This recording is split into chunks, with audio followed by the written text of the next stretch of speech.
You're looking at one of the strangest stories in World Cup history, and almost nobody tells it right.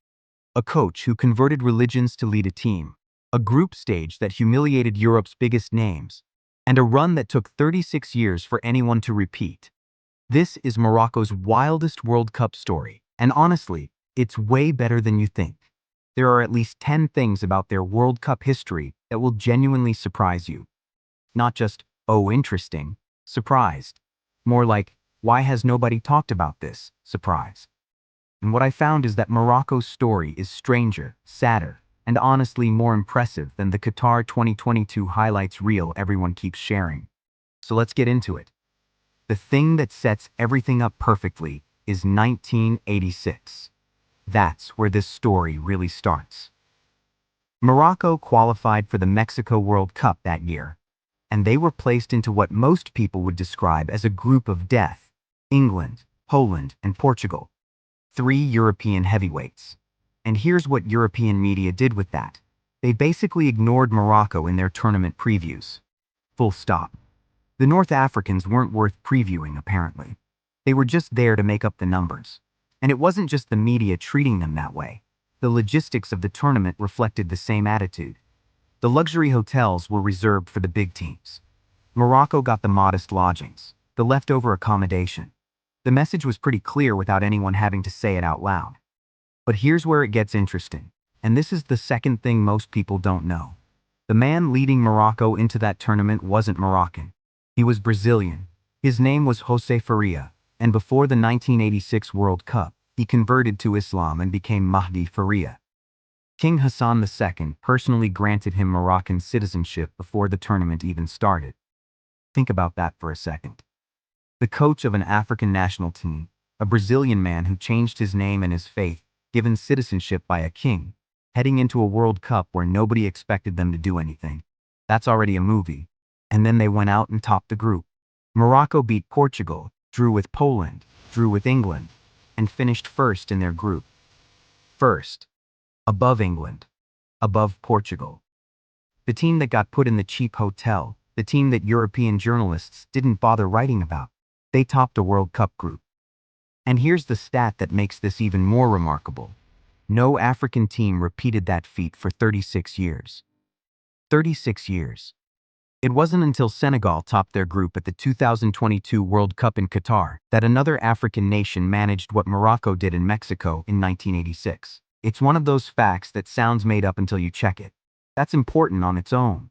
But if you don't also know what happened next, you're missing the most painful part of the story. Morocco made it to the round of 16. They faced West Germany. Not just any West Germany, but the West Germany that went on to finish as runners-up in that tournament. And Morocco lost 0-1. One goal, scored by Lothar Matthäus. And the timing of that goal is what makes it genuinely brutal. It came in the final minutes before extra time. Morocco were seconds away from forcing extra time against the eventual finalists. Seconds. That's not losing to a better team over 90 minutes. That's a heartbreak that lands right at the end, when you can almost see the door opening. They were that close. So they went home. The Brazilian-turned-Moroccan coach, the team that got the bad hotel, the group winners that nobody previewed. They went home on a last-minute goal from a team that nearly won the whole thing, and the world kind of forgot about it. Fast forward to France 1998. Morocco are back at the World Cup, and they do something that should be a bigger part of the conversation than it is. In their final group game, they beat Scotland 3-0. Not a scrappy win. A proper result. Basir scored twice. Hada added a third. Fans in the stands waving flags and singing. The full picture. But here's where 1998 turns into another gut punch. Morocco beat Scotland 3-0 and still got knocked out. Why? Because in the same group, on the same final match day, Norway beat Brazil 2-1. Norway beat Brazil. That result, a result Morocco had absolutely no control over, is what eliminated them. They did everything right. They won their game convincingly, and someone else's scoreline sent them home anyway. That's not bad football, that's just cruel. And when you step back and look at the full picture of Morocco's World Cup history, there's a stat that reframes everything. Across 23 World Cup matches, Morocco has 5 wins, 7 draws, and 11 losses. That's a win rate of barely over 20%. Think about that in the context of everything we've just talked about. The group stage triumph in 1986, the 3-0 win over Scotland, the Qatar semi-final run. All of that legendary status, all of those iconic moments, built on a record that's more losses than wins by a wide margin. It doesn't make the moments smaller. If anything, it makes them feel more significant, because they came against the grain of everything else. Because here's the next thing, and this one is about Qatar 2022 specifically. Everyone knows Morocco made the semi-final. Everyone knows about the Portugal win, the Spain win, the whole run. But there's a detail inside that tournament that most people glossed over. Morocco's all-time leading World Cup scorer, their record holder, only became the record holder because of that one tournament. Youssef En-Nesyri scored 3 goals in Qatar 2022, against Belgium, against Canada, and then the winner against Portugal in the quarterfinal, that header, the one that sent an entire continent into celebration. All 3 of his World Cup goals came in a single tournament. Before Qatar, nobody was talking about him as a record holder. After Qatar, he owns the all-time scoring record for Morocco at the World Cup. 1 tournament, 3 goals, record books rewritten. That's how concentrated Morocco's success has been. Their greatest moments don't spread evenly across decades. They come in these intense, compressed bursts that feel almost impossible while they're happening, and then they're over. And that brings us to the last point, and honestly, it might be the most exciting one.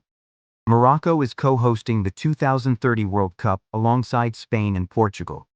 That makes them the first African nation in history to host the tournament. Think about the full arc of what we've just covered, from the team that got put in the cheap hotel in 1986 because nobody thought they mattered, to the nation that will stand alongside Spain and Portugal as a World Cup host in 2030. So when you think about Morocco at the World Cup, don't just think about the Qatar highlights. Think about 1986. Think about the hotel they were given. Think about the Brazilian coach who became Moroccan. Think about the seconds between them and extra time against West Germany. Think about Norway beating Brazil. Think about 36 years passing before anyone did what they did. That's the real story. And it's a lot stranger and a lot more interesting than the version most people know. If this video taught you something you didn't already know, drop a comment and let me know which fact hit you hardest. And if you want more stories like this, the ones that fall through the cracks of the main narrative, make sure you're subscribed, because this is exactly the kind of content I make.